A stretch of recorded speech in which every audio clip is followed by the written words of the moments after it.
This video is going to be covering nose anatomy and pathologies of the nose. Nose anatomy is fortunately very simple. It's very simple and there's not a lot to come in here. So as we start to look at nose anatomy, just while I'm on this picture, I'll do a couple things. So we're going to have the opening of the nose. We're going to have some cartilage as we come up, and then as we move into uh, the bone of the nasal bone, and posterior to these structures, so posterior to the cartilage and the nasal bone, we're going to have the turbinates. So we have three of them: inferior, middle, and a superior turbinate. The purpose of these turbinates is to humidify and warm the air. So these are ridges, and what they do is they churn the air up as we breathe it in, so that by the time air really hits the back of our throat here, so the pharynx, right? The pharynx, as we move towards the back of the nose and into the throat, the air should already be humidified and warmed, and allow for easier passage down into the lungs.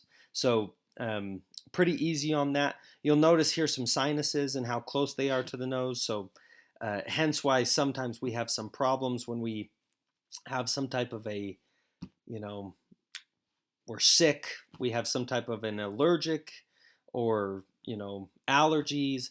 We can develop some plugs, and sometimes in the sinuses here, those can get plugged and we can get infections of the sinuses, etc. So pretty simple on that anatomy. So as I look here, we have the external nose with the cartilage and the skin.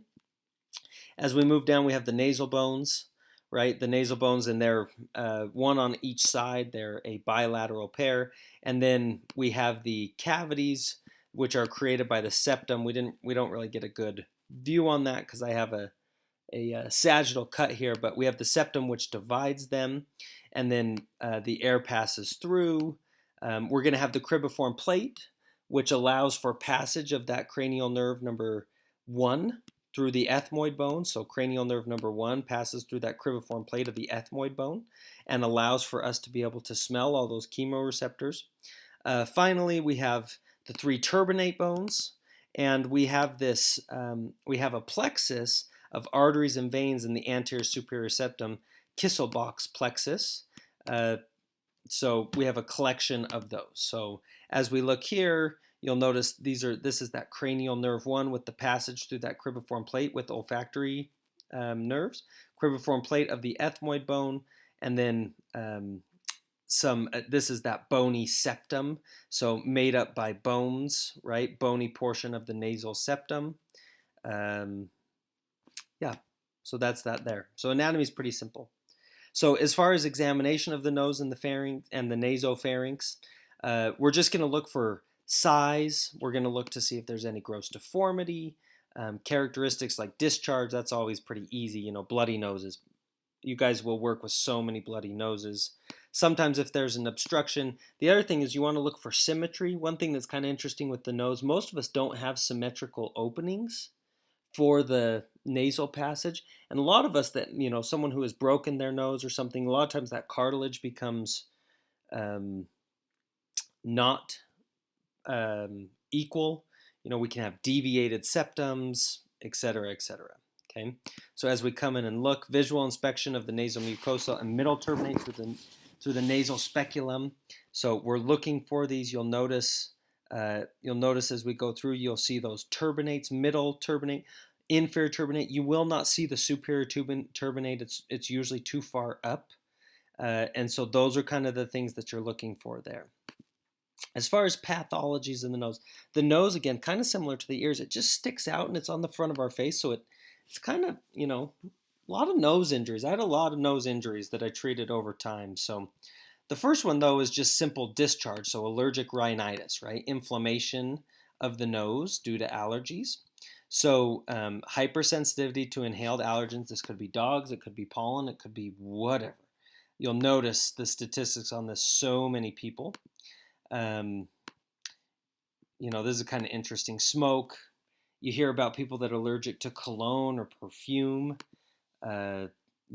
Just kind of interesting. So clear nasal discharge. Remember, a clear nasal discharge usually is signs of a non-virus or bacterial-related sickness. If we have yellowish nasal discharge, that's more viral or bacterial as the body tries to clear things.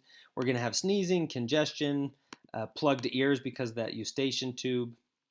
Um, again, with allergies, most of the time this is not the person's first time with allergies. So a lot of times they've done different treatments. And then just like I said, if you have an athlete that's experiencing tremendous allergies and they've always done the same thing, they've always done Allegra, they've always done Claritin, and it's not working, switch them up. Because it's surprising how often just switching up to a different antihistamine actually makes a difference. Okay, so prevention, if you can prevent the allergies, and if you can't, then that's a bummer, and you just try to treat with antihistamines. The person can play, no problems. Okay, so non-allergic rhinitis, this is going to be those viral or bacterial infection that results in inflammation of those nasal passages. Excuse me, went ahead too fast. So excess mucus production, it could be clear. A lot of times it's more yellow. Watery eyes, and then depending on how sick they are, right, then they just come back as they can. I move down here, sinusitis. Okay, so inflammation of the sinuses, inflammation of the mucous membrane lining of those. It could be bacterial or viral. It's very likely that you've known someone that had a sinus infection. They happen a lot in the winter, in particular here in Utah where we have the inversions. Chances of a sinus infection increase. Yeah, not much to say here. I mean, it's a viral or a bacterial infection. History of previous infections. So anyway, referral. A lot of times they might get an antibiotic if it's been going on long enough. You just want to try to drain these. There's different ways to do this. You know, neti pots. You can take a decongestant. Symptom control. You can take a mucus, relief agent. So viral causes resolve in 2 weeks. Antibiotics for more serious cases, like I mentioned, based on symptom control, presence of fever and headache. So one thing kind of interesting here, so we can illuminate the sinuses in a darker room. So place a light right up against those sinuses, and then if there is no glow that transmits through into the mouth, then that can mean a blockage of the sinus. Now, this doesn't work for everybody. I think, this is a little bit of Josh speak, but some people have a little bit thicker of bones and things that we get less glow, but it's still kind of fun to try sometimes. Okay, last two here. So epistaxis, fancy word for nosebleed. Okay, so this is where that Kisselbox plexus comes in. So we have that collection of vessels, and sometimes people develop nosebleeds, and these could be trauma related or non-trauma. I'm sure, again, so many of you know people, or you yourself as a little kid that just got nosebleeds. You just got nosebleeds, and what do you do about it? This is so common in sports. Those nosebleeds from trauma or non-trauma, so common. And what do we do about them to get going? Okay, so remember, on a nosebleed, it used to be common practice to tilt the head back. We no longer do that just because sometimes blood will get into that pharynx. So now we typically tilt forward. You might apply some pressure at that nasal bone, and we have the plugs. We use those plugs a lot, and then there's a few tried and true methods amongst athletic trainers that you can use to try to get those vessels to clog up and create the blood clot quicker. So signs and symptoms: bleeding from the nose or sensation of swallowing blood. Referral only if you have a fracture. You can palpate to do that, and if it's the cartilage that you're feeling that's fractured, if you're feeling up to it, you may reduce that. Direct pressure to the nose, like I said, head elevated but not hyperextended. You might pinch the nose for some direct pressure. Ice, a nasal spray on the gauze. I used to use Neosporin or triple antibiotic.